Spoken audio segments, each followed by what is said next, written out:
Hey guys, today we're going to be doing a slightly different kind of video. I'm mostly going to be talking today, probably all of today, and I wanted to talk about choosing a wakazashi to go with my katana. So I'm at a very crucial and important point in my sword fighting journey. I need to purchase a companion sword for my longsword.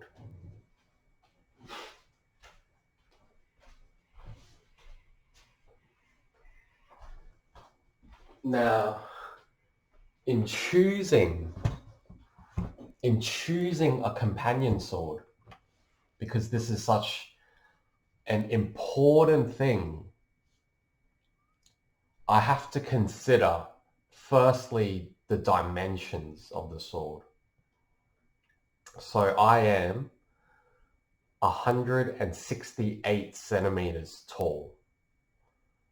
Now, my arm span is, I'm not sure, let's find out. So it's important to understand dimensions when choosing any sword, right?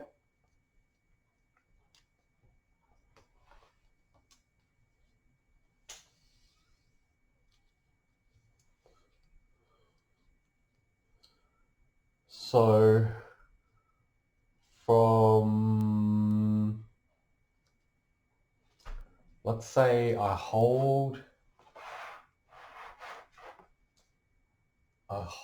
my arm out like this and measure from here, let's say, to the shoulder, to my shoulder here. So that is 69 centimeters or 27 inches. 69 centimeters. Now, if I take a look at my current katana, which I actually don't know the dimensions of, so let's find out.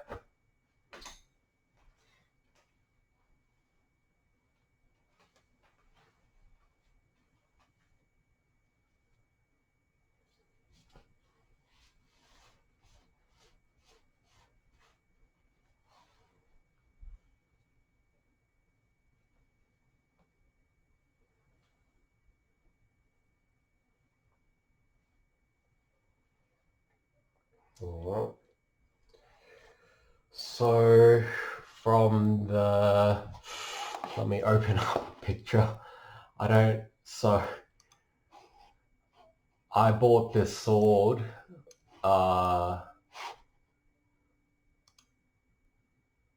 like a day or two ago. So I don't know the proper nomenclature of the parts of a katana yet. But I did find a picture of a katana, right? Okay, so I'm going to be measuring from the kashira gane to the kojiri, from the, yep, from the top to the bottom. All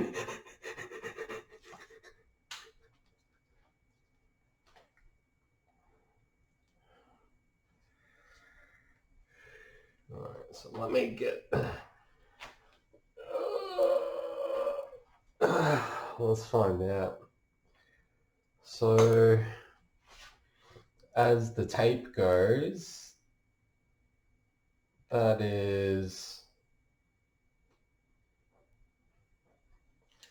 that is the wrong way of holding the tape.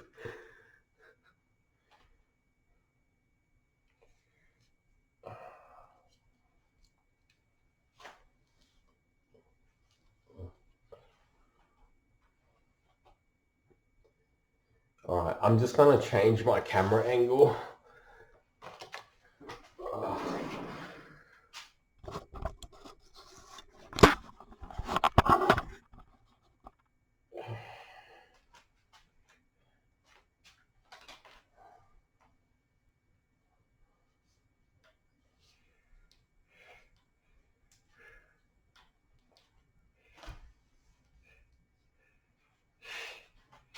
So that's 41 inches, 105 centimeters. I'm just going to write it down on a piece of paper. 41 or 105 cm. 41 inches or 105 centimeters. Okay.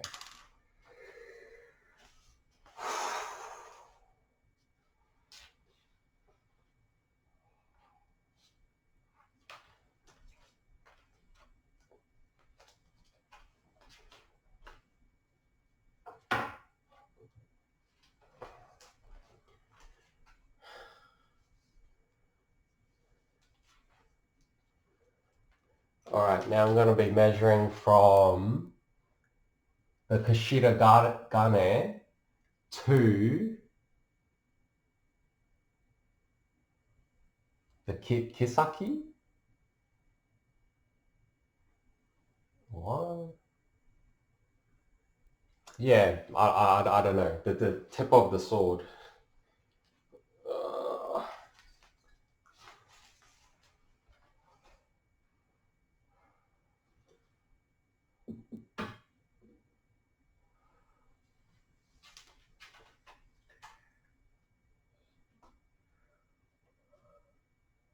So that's 40 inches or 102.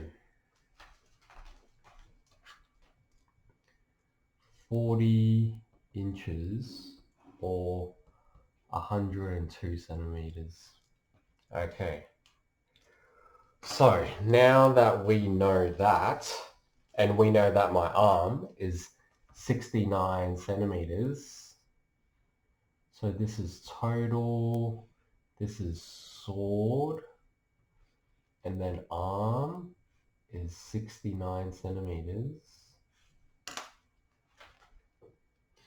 Okay. That's good information.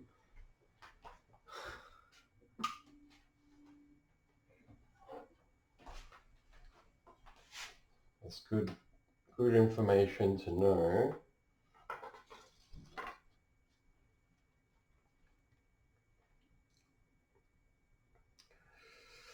Yep.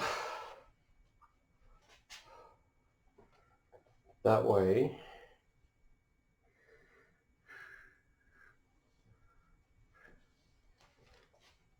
I can have an idea of what kind of range, what kind of length I want my companion sword to be.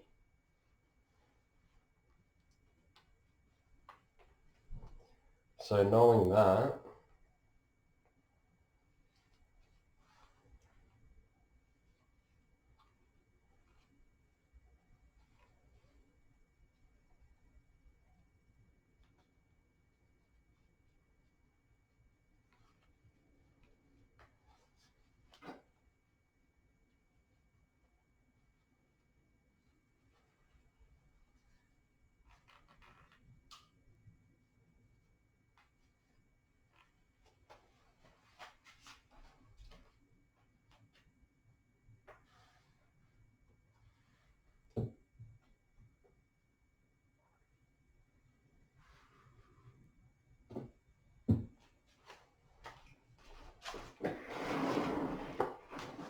so now that we have these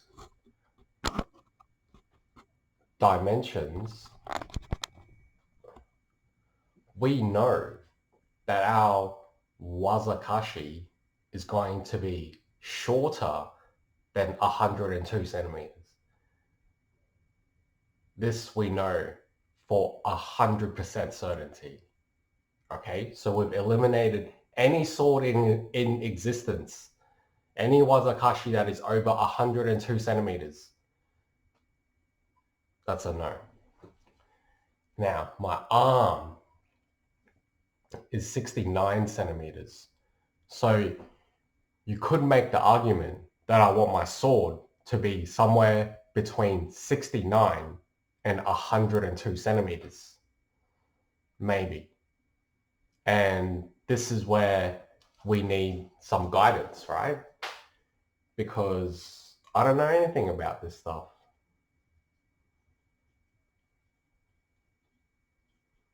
So for me, guidance comes in the form of knowledge, of books, which is why I have this book in front of me, The Book of Five Rings from Miyamoto Musashi. Given that our dimensions of our sword is between 69 centimeters and 102 centimeters, what companion sword should I be choosing for myself? What should I be looking out for when choosing a companion sword? And this is where we turn to the Book of Five Rings to help us narrow down our selection of wazakashis. Of course, I'm going to go to the store, and that way I can actually hold it and feel the sword itself. But before I go to the store, I want to already have a good idea of what I want, if that makes sense.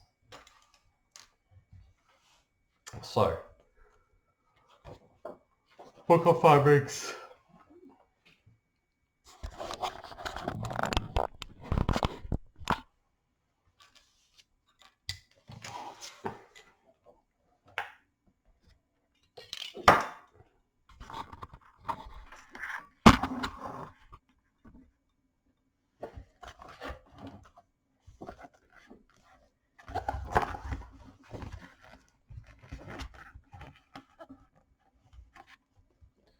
What book would talk about weaponry and swords, eh? Let me have a look.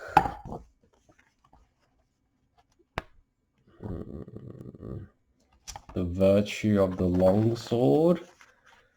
Masters of the longsword are called strategists. As for other military arts, those who master the bow are called archers. Those who master the spear are called spearmen. Those who master the gun are called marksmen. Those who master the halberd are called halberdiers. But we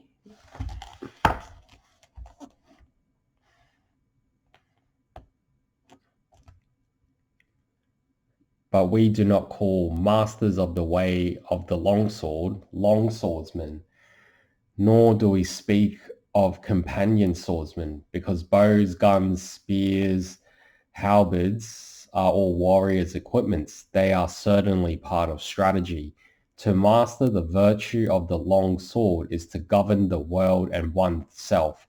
Thus, the long sword is the basis of strategy. The principle is strategy by means of the longsword. If he attains the virtue of the longsword, one man can beat 10 men, just as one man can beat 10, so 100 can beat 1,000 and 1,000 10,000. In my strategy, one man is the same as 10,000, so this strategy is the complete warrior's craft. The benefit of weapons in strategy. There is a time and place. Hold on a second.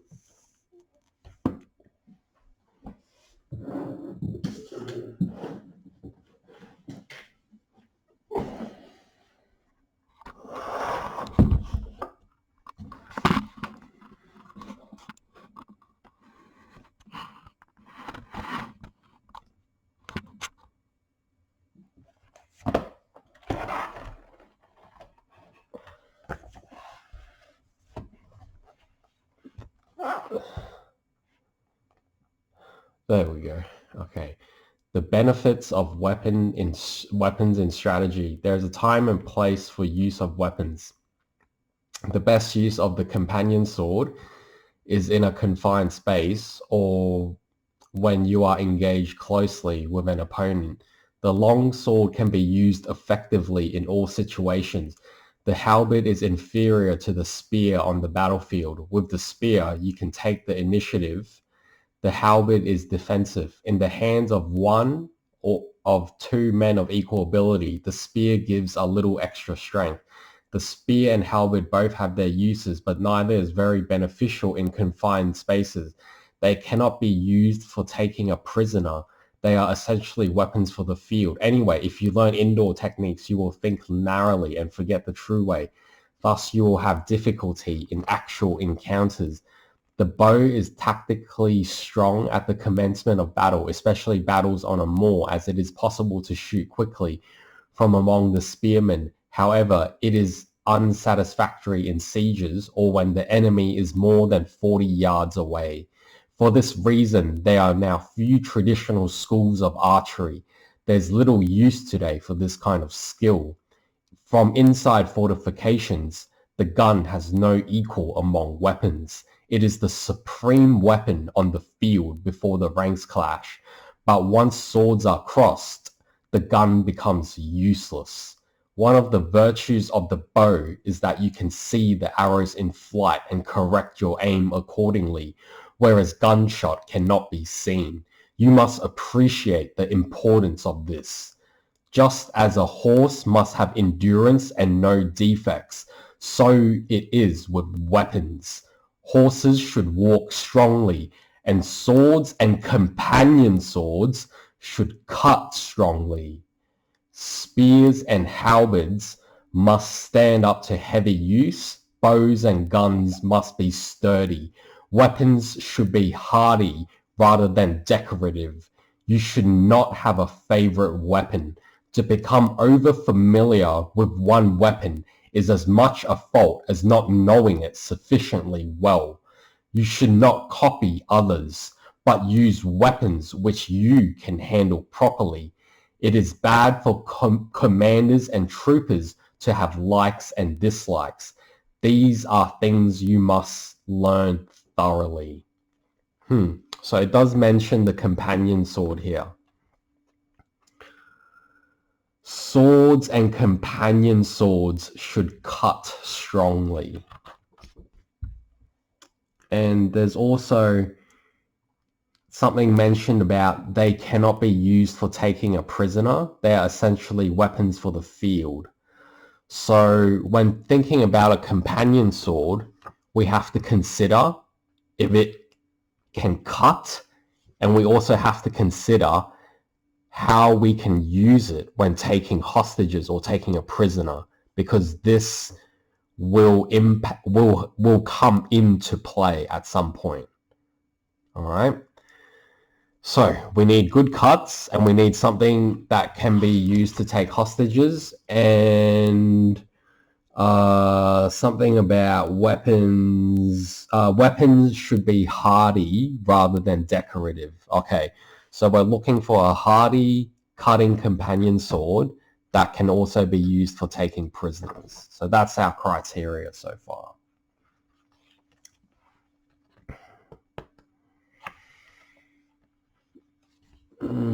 Okay, let's see. Ni ten ichiryu nito. One school, two swords. Warriors, both commanders and troopers, carry two swords at their belt. In olden times, these were called the long sword and the sword. Nowadays, they are known as the sword and the companion sword. Let it suffice to say that in our land, whatever the reason, a warrior carries two swords at his belt. It is the way of the warrior. Ni ten ichiryu shows the advantage of using both swords. 16. The samurai wore two swords thrust through the belt with the cutting edges upward on the left side. The shorter or companion sword was carried at all times, and the longer sword worn only out of doors. From time to time, there were rules governing the style and length of swords. While samurai carried two swords, other classes were allowed only one sword for protection against brigands on the roads between towns. The samurai kept their swords at their bedsides, and there were racks for long swords inside the vestibule of every samurai home. Okay, so the shorter or companion sword was carried at all times, and the longer sword worn only out of doors.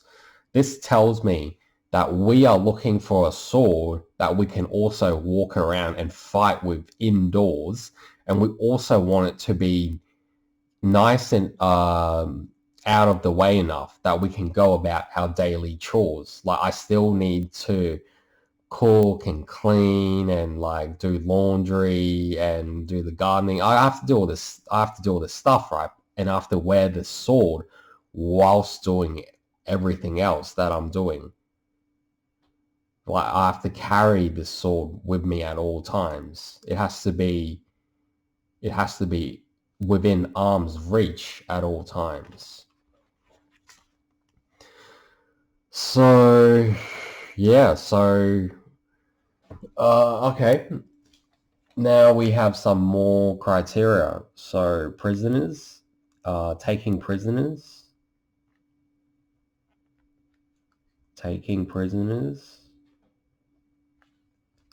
indoor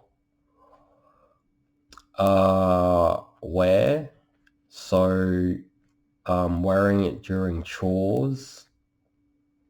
So it has to be like functional.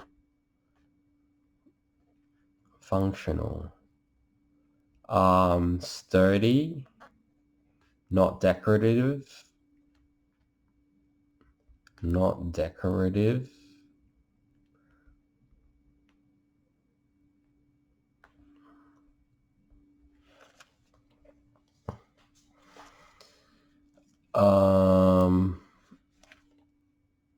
And then it has to be strong at cutting.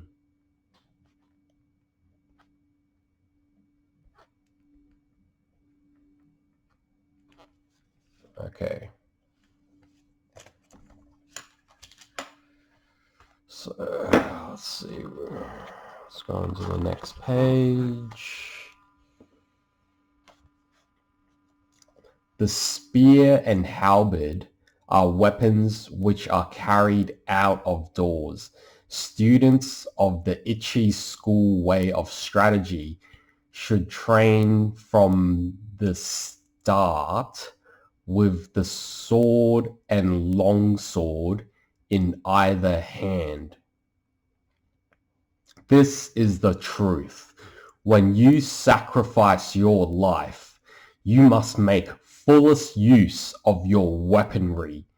It is false not to do so and to die with a weapon yet undrawn.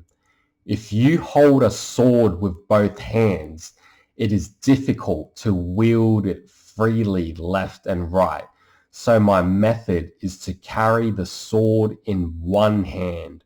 This does not apply to large weapons such as spear or halberd, but swords and companion swords can be carried in one hand. It is encumbering to hold a sword in both hands when you are on horseback, when running on uneven roads, on swampy ground, muddy rice fields, stony grounds, or in a crowd of people. To hold the long sword in both hands is not the true way. For if you carry a bow or spear in other arms in your left hand, you have only one hand free for the long sword. However, when it is difficult to cut an enemy down with one hand, you must use both hands. It is not difficult to wield a sword in one hand. The way to learn this is to train with 2 long swords, one in each hand. It will seem difficult at first, but everything is difficult at first. Bows are difficult to draw, halberds are difficult to wield. As you become accustomed to the bow, so your pull will become stronger. When you become used to wielding the longsword, you will gain the power of the way and wield the sword well. 17. The techniques for spear and halberd fighting are the same as those of sword fighting. Spears were first popular in the Muromachi period, primarily as an arms for the vast armies of common infantry, and later became objects of decoration for the processions of the daimyo to and from the capital in the Tokugawa period. The spear is used to cut and thrust and is not thrown. The halberd and similar weapons with long curved blades were especially effective against cavalry and came to be used by women who might have to defend their homes in the absence of menfolk. As I will explain in the second book, the Water Book, there is no fast way of wielding the longsword. The longsword should be wielded broadly and the companion sword closely. This is the first thing to realize. According to this Ichi school, you can win with a long weapon, and yet you can also win with a short weapon. In short, the way of the Ichi school is the spirit of winning whatever the weapon and whatever its size. It is better to use 2 swords rather than 1 when you are fighting a crowd, and especially if you want to take a prisoner. These things cannot be explained in detail. From one thing, know 10,000 things. When you attain the way of strategy, there will not be one thing you cannot see. You must study hard.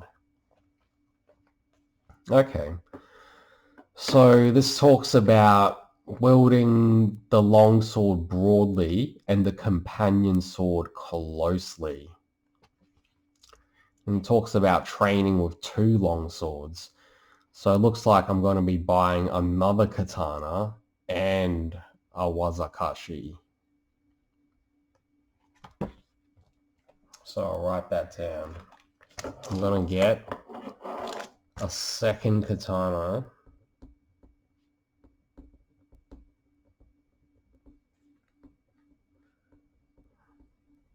and a wakazashi.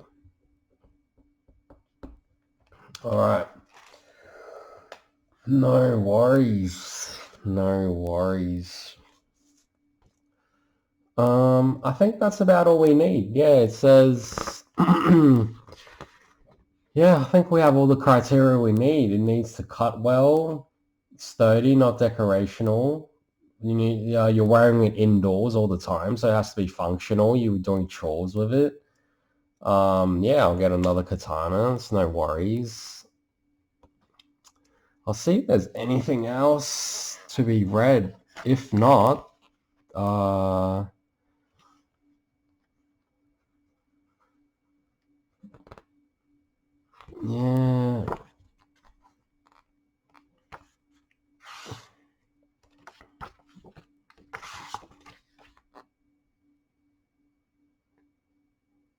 If a gentleman dislikes strategy, he will not appreciate the benefit of weaponry. So must he not have a little taste for this? Interesting.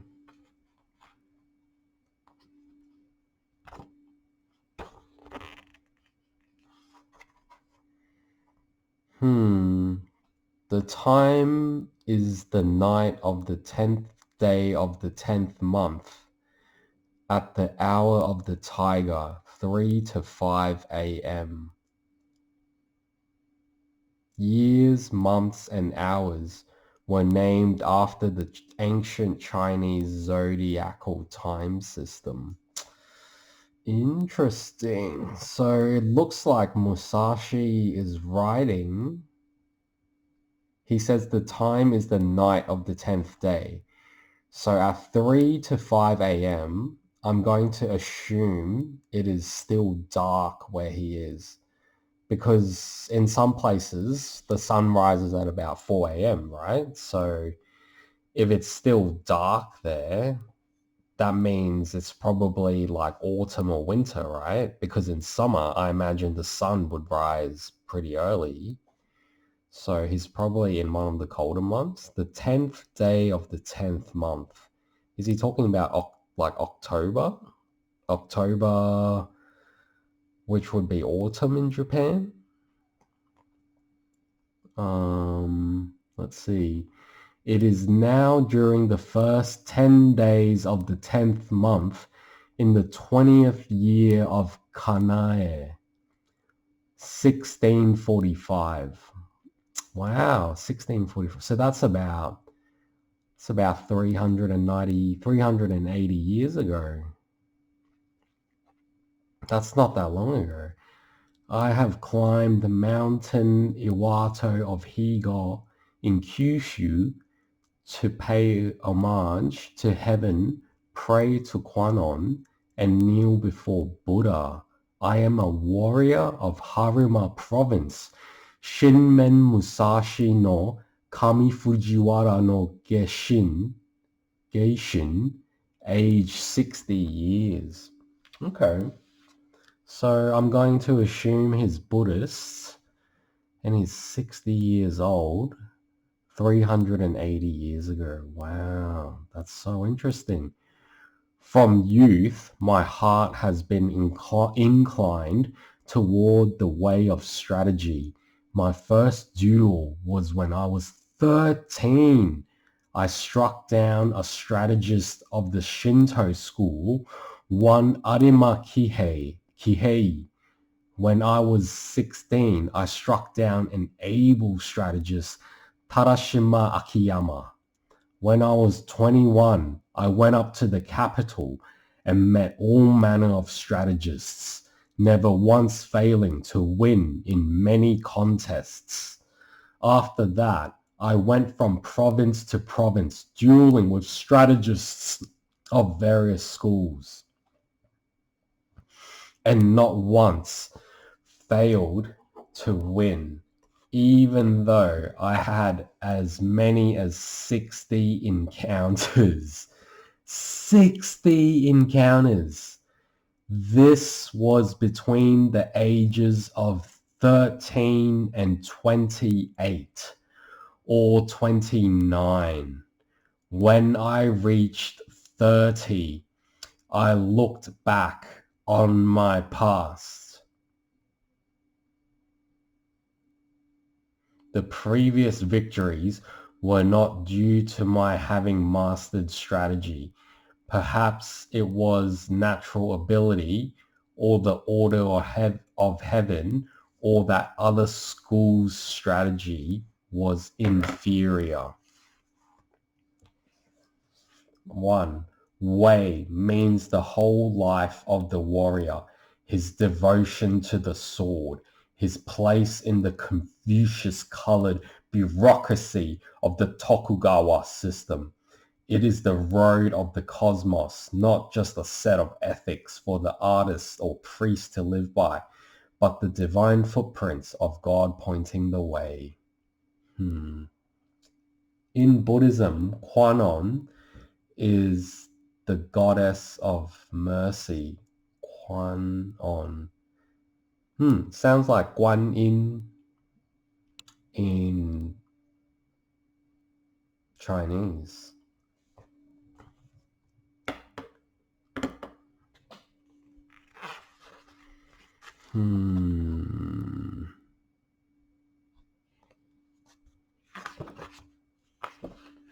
Moreover, in large-scale strategy, the superior man will manage many subordinates dexterously, bear himself correctly, govern the country, and foster the people, thus preserving the ruler's discipline.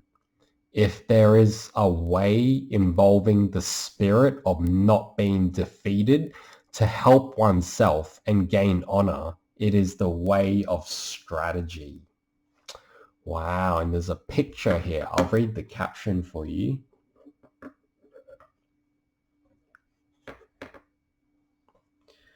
The 6 panels of a screen depicting the Battle of the Genji and the Heiki clans, an epic struggle for control of Japan, which took place at the end of the 12th century. Wow, so this is in the 1100s. So it looks like there's a bunch of people on boats here. So these are boats with about 8 people, like 1, 2, 3, 4, 5, 6, 7, 8. Yeah, like about 8 to 10 people per boat at the front. At the back here, it looks like there's bigger boats. Yeah, these are like ships. And then I guess these guys are sort of like the vanguard who are going onto the beach. There's a lot of cavalry on the field. There's some cavalry over here. There's a pocket of archers. There's a pocket of like men here. They're on foot, and they are not hiding. They have these boards placed into the ground to shield them from arrows, I'm guessing. And then there's people riding horses here. There's more people riding horses here, but the people back here, they're holding bows. These riders are holding bows, whereas these guys are, I think they're holding bows. But there's guys up here running in the front. They're holding spears, halberds, and swords. So it looks like yeah, there's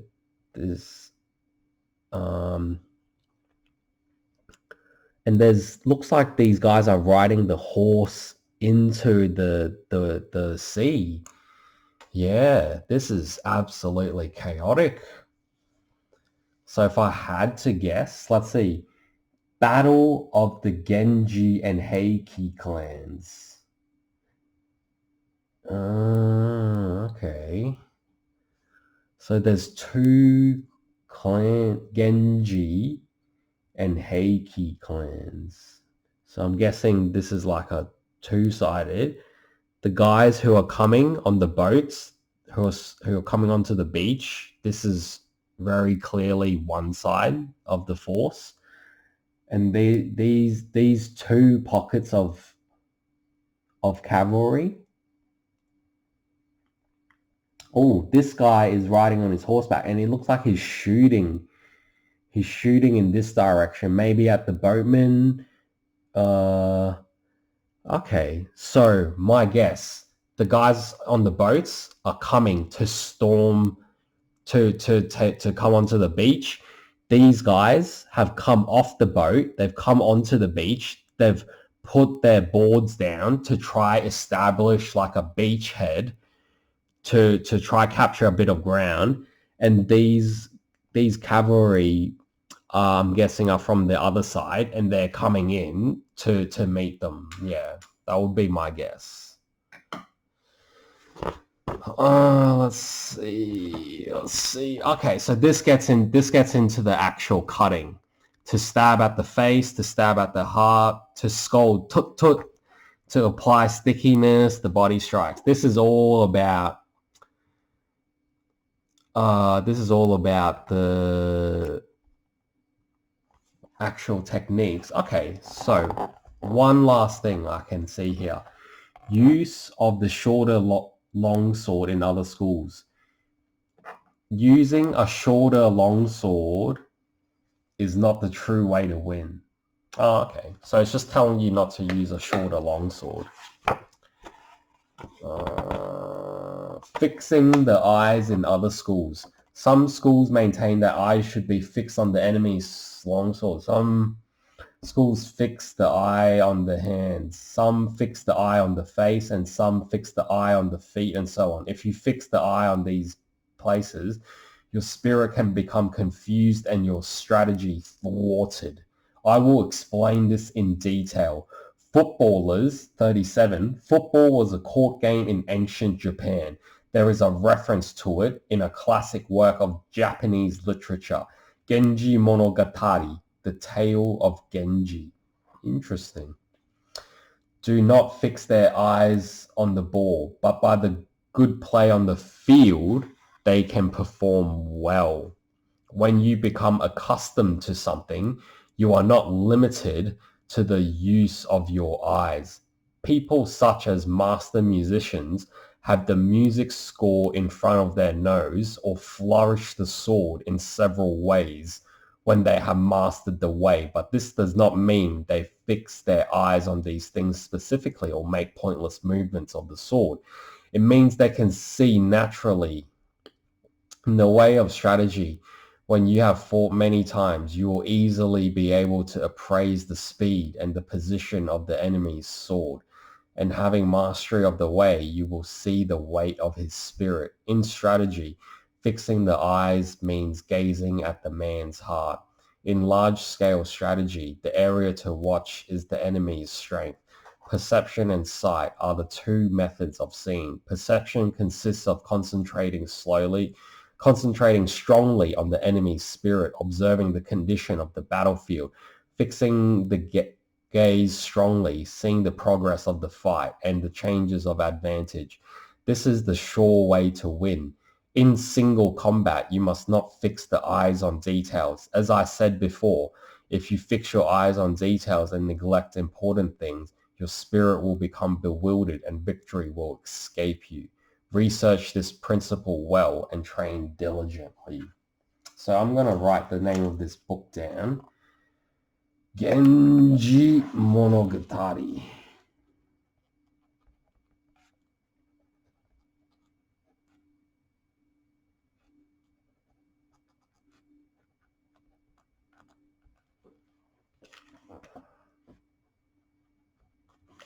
All right.